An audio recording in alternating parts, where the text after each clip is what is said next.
Welcome back to One Glove Podcast. I'm Zaff. I'm Honor. And this is Stitch behind the keyboard. Ninja Stitch. Ninja Stitch behind the keyboard. Stitch. So just to let you guys know, we have a new upload schedule. It's going to be Monday, Wednesday, Friday. Mondays will be about the fights that just happened on the weekend before. And we'll cover, what our opinions General are of it. random stuff. Yeah, general random stuff about the fights and everything. Wednesdays will be pretty much whatever we want to talk about, cultural stuff, what we want to just, current events and everything like that. And then Friday will be a bit more current events, cultural stuff. And then it will also be about the fights that are coming on the coming weekend. Alrighty, yeah? So we just saw Junior Dos Santos and Derek Lewis. Derek Lewis. Yeah. Yeah. Before we get to that main event fight, what do you think about the fight before it with the other Dos Santos? The other Dos Santos and Milliner. Tell you the truth, that rear naked choke was Escapable. I don't know. I've got no experience with MMA, but the thing is, like, the rear naked choke is a pretty staple thing, and people should know. I assume people have like a sound knowledge of escaping it. It's kind of like a routine thing now in jiu-jitsu. I'm almost 100% sure. Or was the other guy? Was he at the point of no return? Because he did look kind of like. Well, what happened he was is kind of bent out of shape, and he didn't have him like from behind. Like his neck was kind of tilted up on an angle, but then right? he slipped out a little bit, and then Dos Santos got it in deep. He got it really deep. So once it's in there, and he's got like that double lock with the arm locked into the arm and behind the head. It's really hard to get out of that. But I don't think Millen is like a on the ground type of guy. I think his is mostly stand up. That's where his advantage lies. Because I don't know anything about either of those fighters. But, I don't know too much about Milliner. I've seen him fight one or two other opponents, but I can tell that he's very much stronger standing up. But that was a quick fight. That was first round. That was real quick. I was like I think 3 minutes into the first round, that it was out by choke. Yeah. And then it went on to the main event. It's funny about the main event is you were actually gunning for Dos Santos in the beginning. Only because I'm not familiar with Derek. Derek Lewis, yeah. I don't know anything about him. So I'm gonna go with someone that I know a little bit more about, or I'm a bit more familiar with. Yeah, you seem to know a little bit more about his background and everything. Yeah. Like his dad was his trainer, who was like a his dad is like some kind of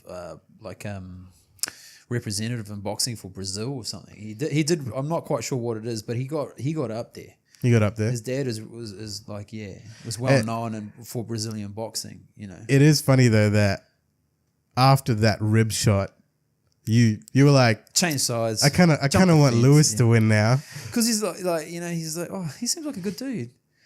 Yeah, he does. He just like a good he seems kind of like a funny dude. Wipes his eye on. Grabs his shirt and just so casually. Yeah, the eye poke. Yeah. In other fighting news, I know that Robert Whittaker's out for a bit longer. He's got an injury of some sort. Yeah, he's got an abdominal hernia. Ooh. So he's gonna be out for a little bit, and that's why he didn't fight in that main event. The Adesanya actually got brought up to the main event for that. That was the Silva fight. Yeah, with the Silva fight, and because of that win against Silva, Adesanya now actually has an interim title fight with Gaslam.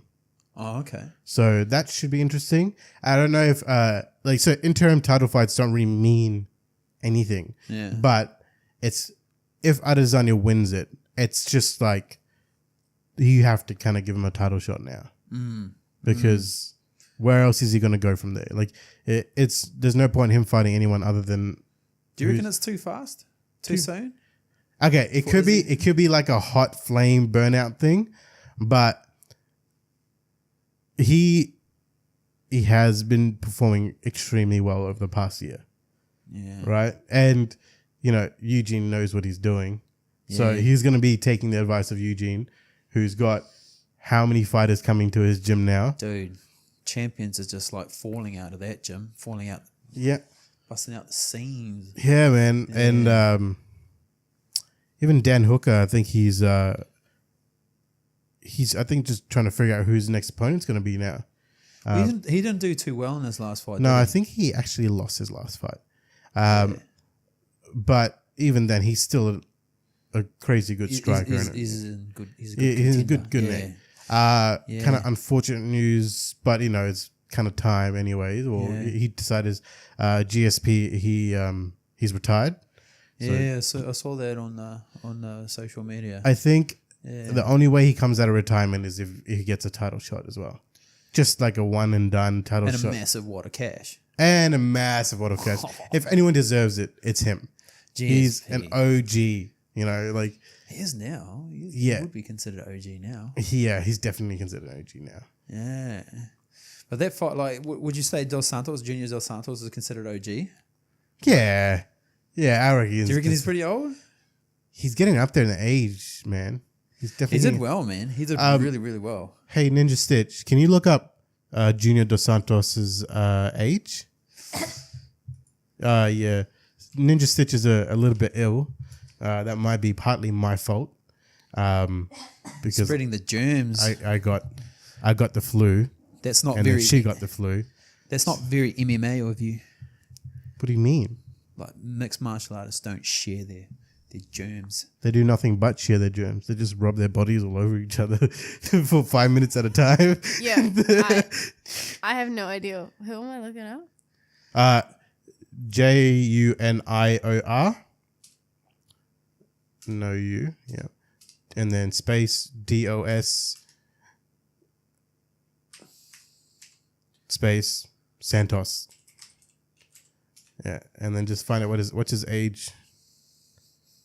He looks so good. He's 35, man. Fuck, I'm older than him. You're older than him, I'm older than Junior Dos Santos. He actually looks older than you. Yeah, he looks like he's got a few miles on him, eh? Well, he does. He's been punched in the face a lot of times, man. That nose is it's crooked, man. His face the skin on his face must feel like leather. Oh my gosh, man. Look at that nose. Man, and I did find it kind of funny when you were like, this is why fighters aren't singers. When he starts singing "Happy Birthday" to hey, that's why we punch things. Yeah. But he looks younger when he smiles. He looks younger when he smiles, you reckon? Look how ripped he's shredded there. Yeah, that would have been at the weigh-in. It's the big right hand does it for him, man. His right straight is just unbelievable. Wanna bet? I did love how a few people in the crowd had "My balls was hot" t-shirts. What's my balls were hot t-shirt? What's that about? So Derek Lewis in one of his fights started stripping after he won, and Joe Rogan comes up to him in the cage. In the cage, yeah. Oh. So Joe Rogan comes up to him, goes, "Hey, Derek, do you wanna let us know why you started stripping in the cage?" And he goes, "My balls was hot." My balls was hot. And all Joe Rogan's response to that was, "I understand, man." I think the fact that he's bald as well also contributes to him looking older. You reckon? Oh yeah, he's got that old man hairline, you know. Where? You should know what that hairline is. I don't have You don't have an old man. No, you don't. Because he shaves his hair. Yeah, no, you can see like it grows in on the sides and not on the top so much. Oh. Man, look at it. He's a beast. Look at him. Yeah, but I got to say, like, he looked really good in that fight. He did look pretty solid, but he got caught pretty hard. So he hit Derek Lewis with a solid right hand, and then Derek stumbled, but he didn't stumble for very long because he clipped him with a right hook. Well, that was in the first round. You're talking. Yeah, in the first round. Yeah. Yeah, it was like they kind of like got a taste of each other's power. And they don't. I don't think either of them liked it. No, and even like Dos Santos at the end was like he hits hard. Yeah, that's coming from Dos Santos. That means a lot. Yeah. You clipped him on the side of the head, but even got a mouse from the clip. But that was pretty funny. Yeah. Like it's like Dos Santos come along, big right hand bounces. Derek comes back, bounces off the cage, big right hand, and they just kind of went, nah, No. Let's just act like we're about to hit each other for about 30 seconds so we can get out. I think they were both a little bit wobbly. Yeah, for sure. And they just didn't really know what to do. But I got to say that he looks real creepy there. Actually, that's because his nose is completely flat. Yeah. No, actually, his nose looks like 3 different noses depending on which angle you look at it from. So from the front, it looks like a squashed down kind of semi-islander nose. You look at from the left, it looks like a very European nose, and then from the right, it almost looks like a nose from the Who. You know, like the Whovilles. Who's polysomnograph point of view. It looks like apnea. Yeah, he's definitely got apnea for sure. Yeah, he's got that deep apnea. Man, he's just a beast. He is a beast. It's like he's. Why did he take a break from the ring in the first place? Why did he take a break from fighting anyway? I'm not sure. Can you just look that up? Where did his tattoo go? Is that imposed? That might be imposed. Yeah. He's got a mad beard. Can you find out why he got injured or something? What was the go there? Just say retired, maybe? Injury? Man, he's a beast looking. Yeah, man. No, just find out if he was, I think, semi-retired or something, and he came out of retirement. Let's find out. Do you want to look at the bloody elbow injury history? Do you want to look at the... Just have a look through it, see what you can find. But I do want to talk about vengeance, man. I want to talk about that game-changing fucking kick.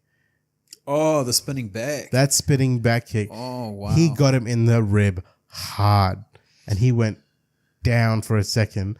And then Dos Santos tries to go in for the kill and kick him in the head. Straight up kick him in the head because no hands on the ground. No knees on the ground, no hands on the ground, nothing.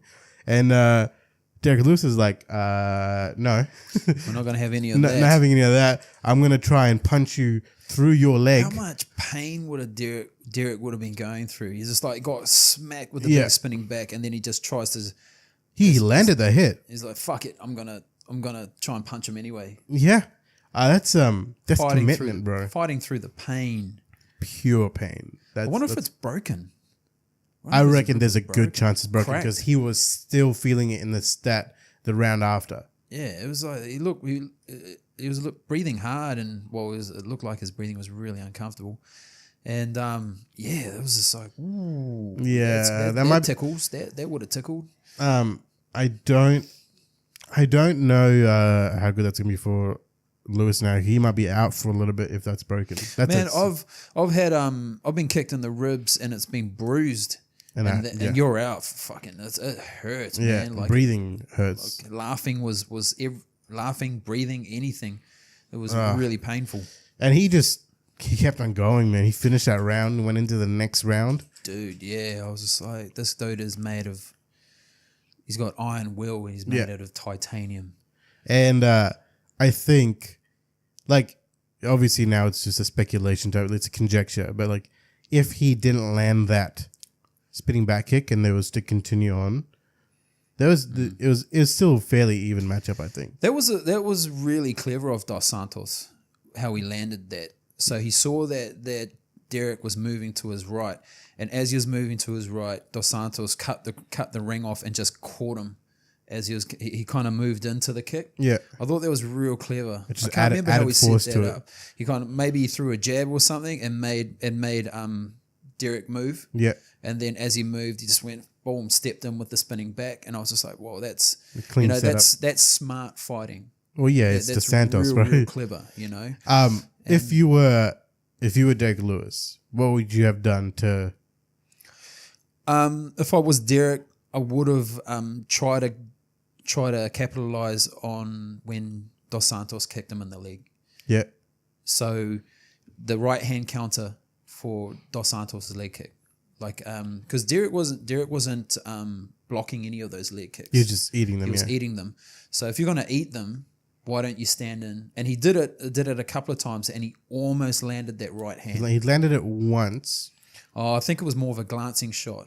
Oh, really? Because if he landed that right hand, Dos Santos would have probably gone down. Yeah, true. But is this what you were looking for? So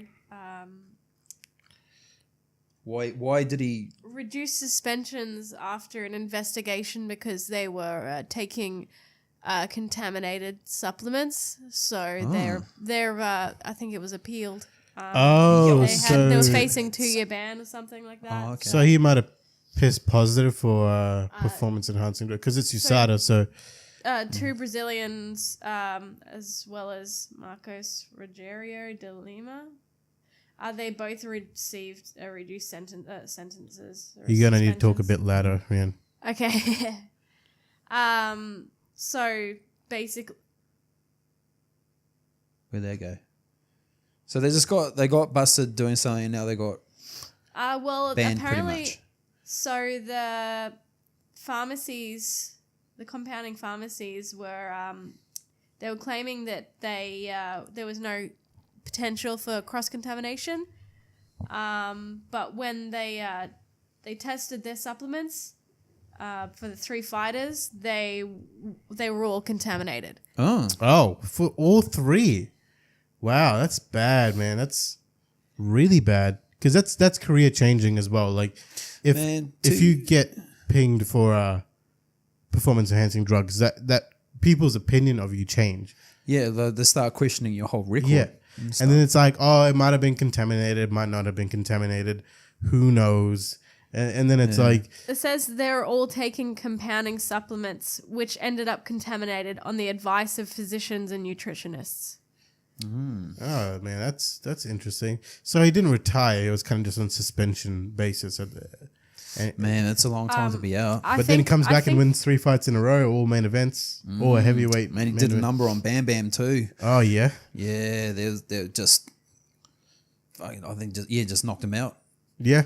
Well, he got it was in the highlight reels for that main event. Anyways, he knocked out the knockout artist. Yeah. Well, wow. you were telling me about when Bam Bam actually came to your gym. Yeah, he's just on fire. He's so sharp. Like he's not just the kind of dude that will just throw his arms and legs around and hope something lands. Yeah. He's not a brawler. He's actually a technician. He's got brawling power. Yeah. But he knows how to set his shots up. He's not a dummy fighter.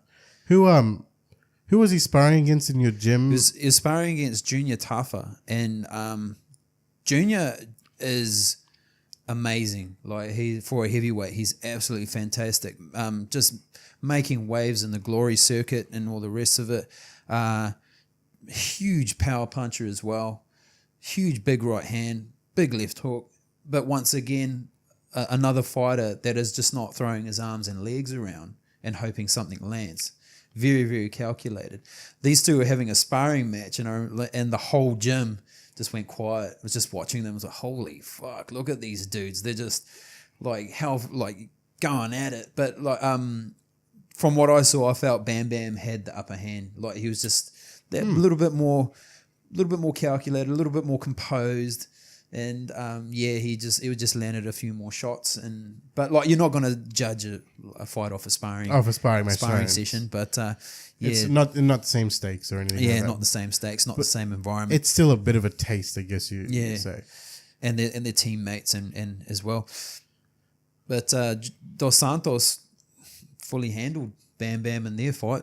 Yeah, and it was. But once again, you got a young guy.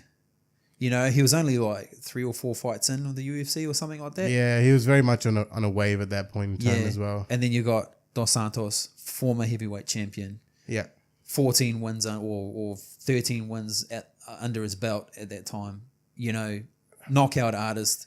Yeah, that's right, yeah. Been in the ring or the cage with the world's very best. Very best. And beat them. And held that title, yeah. And Bam Bam did well. But maybe asking a bit too much of the young fella. You know what though? It's at the end of the day, it's just good experience for him. For him to be fighting against someone at that level, he would have come home learning something. Oh yeah, most definitely, man. If I was in their shoes and do you want to fight Junior Dos Santos? I mean, fuck yeah. You know, like why not? You know, you're gonna share learn the ring something with one of the world's best. Exactly. Yeah. The experience alone is worth its weight in gold. Yeah, exactly. So you lose, you get the experience. You win, you get shot up in terms of people's opinion of you as a fighter. But what if he did win? What if he did win? Could that work against him? He's a young fella. Yeah, okay. Maybe things will go to his head. People could have said, it could have worked against him in his own mind, but it also could have worked against him in people's opinion, because they would have been like, Dos Santos is still coming off that suspension. He's still got a bit of ring rust. Maybe he wasn't at his top of his game. So people could have excused why he won. But at the end of the day as well, you go, it's Dos Santos. He's an extremely experienced fighter. To win against him, ring rust or not, it's still something. Sorry for I sound like a little bit nasally. I'm still recovering from this flu. In some random interesting fighting news in Melbourne, there was actually a shooting at a boxing exhibition. Great. I think a few people actually got injured. Can you just look up Kensington? Kensington, boxing shooting, and I think it was last week. Ooh. So it was it was during a tournament, and there was these I believe 3 brothers or 2 brothers and like another. Is this bikie related? I think it is gang related, but not necessarily bikie related. Oh, for fuck's sakes!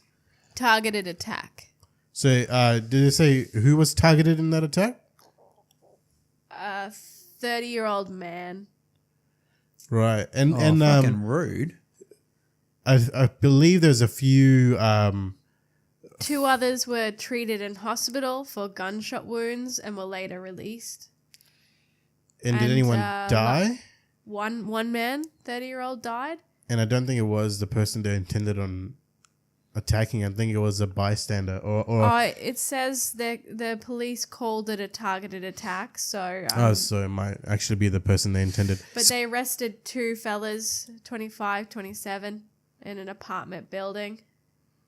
That's in Bankstown. So bullshit. In Bankstown. Oh, that sounds familiar.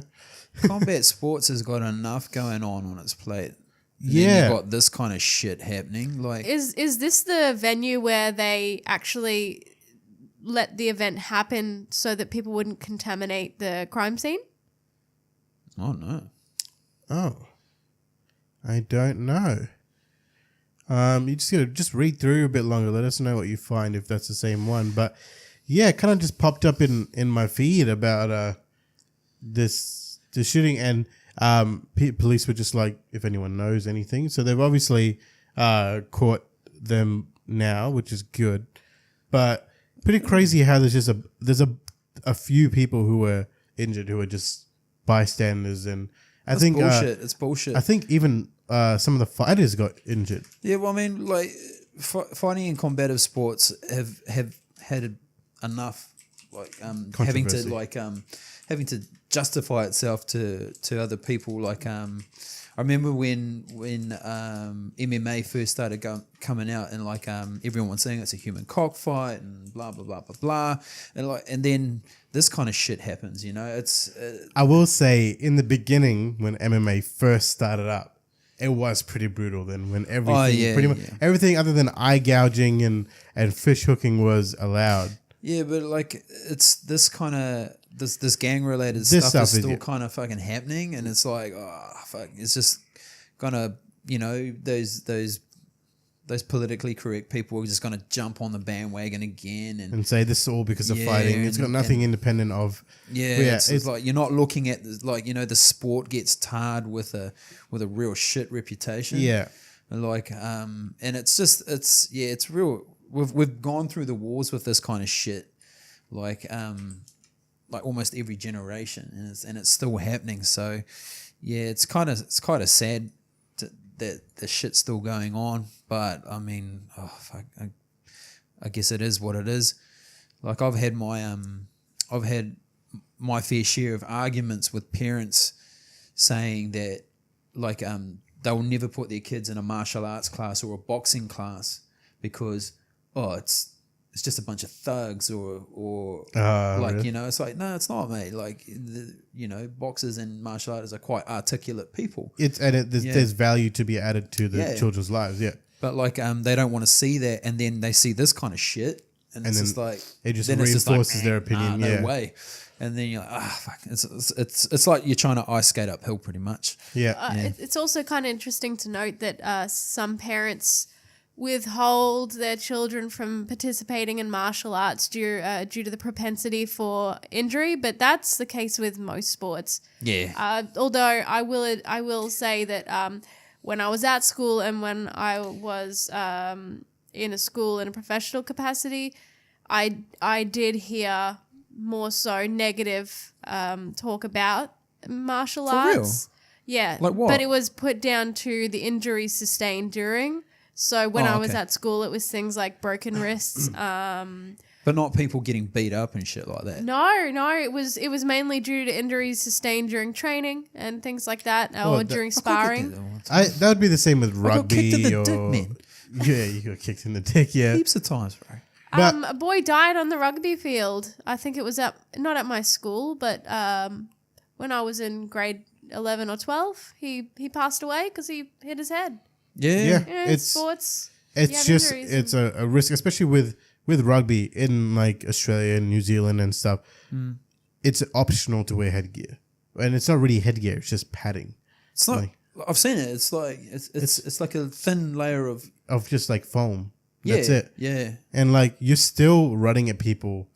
Like you shouldn't be going head first. You should be going shoulder in. But like, it's going to happen. I think we should choose our words very carefully because there's a lot of rugby passionate people out there. No.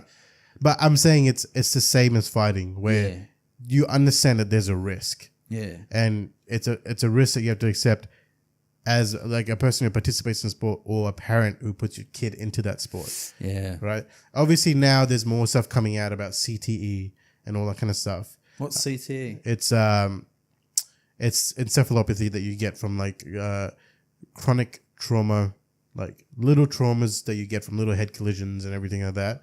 And it's like kind of gives like an Alzheimer's type of thing to athletes. So it came out in America after an African doctor, I believe, started seeing the signs in very young ex-athletes, like football stars. Is that the thing Will Smith did, that movie about concussion? Yeah, that's the one. That's what it's about. Yeah. Exactly. So so it came out about that, and now they're seeing it in other sports where, there is that concussion and people get like these Alzheimer type behaviors, and they lose their memories and they kind of forget who they are, and they don't know how to control their impulses, and that's why they end up like spending all of their money or getting into drugs or getting imprisoned for doing like criminal acts, because it's changed the physiology of their brain and the chemistry of their brain. And it's pretty significant. Just type in CTE if you want to know what it actually stands for, but I believe it's chronic traumatic encephalopathy. Is that what it is? Well, imagine that the MMA is dudes, correct, bro, like the little 4-ounce gloves. Ooh. Yeah, there's like no padding, but that's the thing. You have to understand the risk when you go into it. Yeah. But like parents, I guess parents only see the bad stuff and all the rest of it. And being a parent, you only want the good stuff for your kids. Yeah, but you can't let them live in a bubble. Otherwise, they're not going to learn how to go up against any adversity whatsoever. I mean, there's this one dude at training. He wants to put his sons through kickboxing or Muay Thai, and the mum, I don't know why she doesn't want him to do it. She goes, "No, we're not doing that." And I was like, I don't know whether it's against the dad or if it's against. Well, she actually genuinely believes that only thugs and lowlifes do Muay Thai. Oh, I don't know really? I don't know what the story is, but I think it's pretty sad because I think martial arts, whether it be Muay Thai, Taekwondo, karate, MMA, I think they have something to offer to youth. Not all youth, but because some people go in there just to damage people, right? Yeah, that's obviously people. You have to admit that it's. But if you got a good gym, they'll know how to handle those types of people. And you bring them down a notch as well. Yeah. But like say like a bully type character came into Bunchu, right? Because they think they're top shit or something like that. How would they usually deal with it at Bunchu? You get your ass whooped. Yeah. Yeah. They'll just bring him down. No, actually, you tell them to bring it down a bit. Yeah. Okay, so there's etiquette for all gyms. It's not just Bunchu. It's all gyms. Yeah. You know, like you abide by the rules of that gym. Yeah. Okay. If you don't know the rules, then you ask, or you play it safe. Okay. You don't go up on the first day of sparring and try and take somebody's head off. No. It's sparring as well. You know, you look around. It doesn't take a rocket scientist to figure out. You look around, see what's going on, seeing how other people spar. Are they going hard, or are they going soft, or are they going at a light kind of pace? You know. But as someone new to a gym, just take it easy, take it light. There's no need to go in there, and then you just start gauging who you can go a little bit harder with, who do you have to pull it back with, you know. But that also comes with experience. So, yeah, that comes with experience. If you're coming in novice, you have plenty of idiots coming into the gym, puffing their chest out and all the rest of it, and you deal with them accordingly. You give them a chance to calm down. You give them a chance to say, "Hey, mate, take it easy. That's not the way we do things here." And then, you know, if they don't, oh well. Let's spar. Let's proper spar. Yeah. All right, let's go. I've seen what happens to people who challenge the throne. Oh yeah. I've seen it with my own eyes. You mean against John Wayne? Yeah.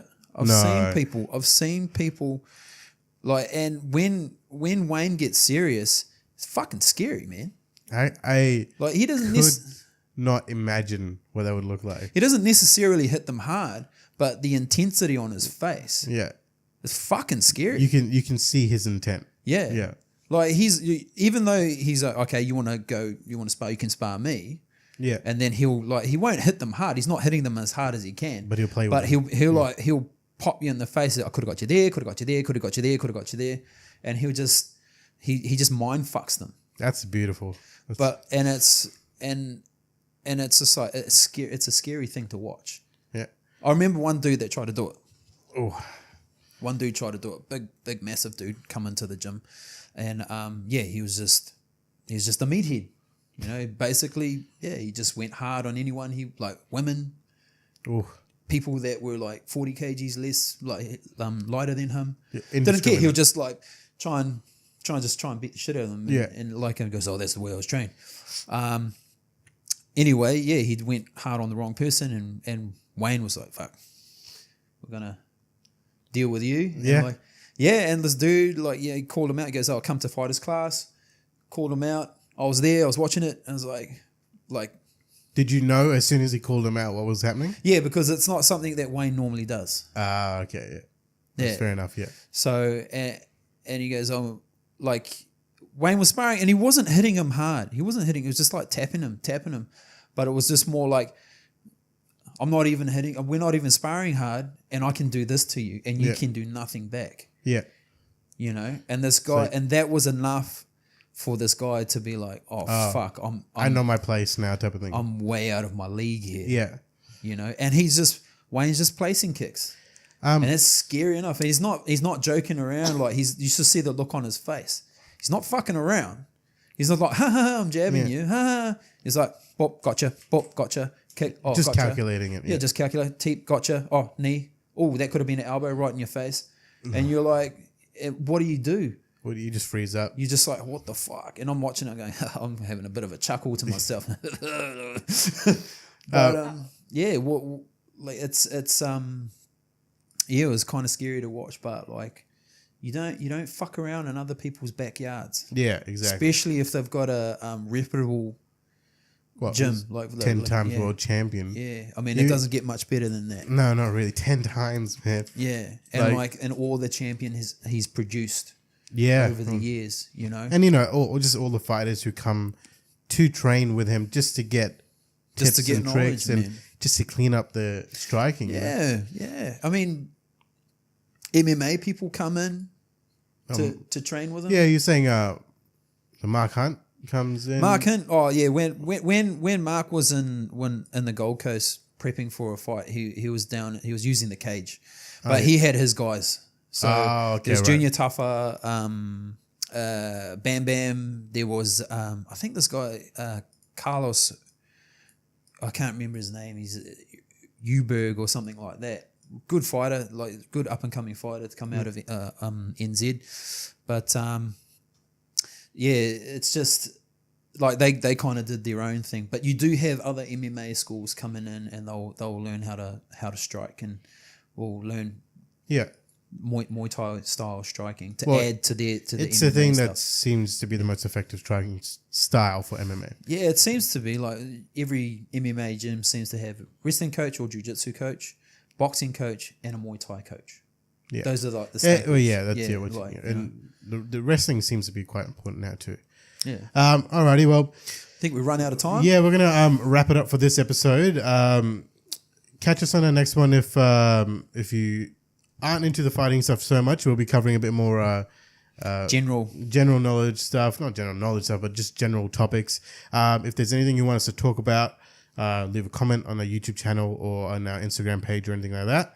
I'm Zaff. I'm Honor. And that's Ninja Stitch behind the keyboard. Make sure that you always wear a glove. Wear a glove. Always wear a glove. One love. And we'll catch you on the next one. Later, people. Peace.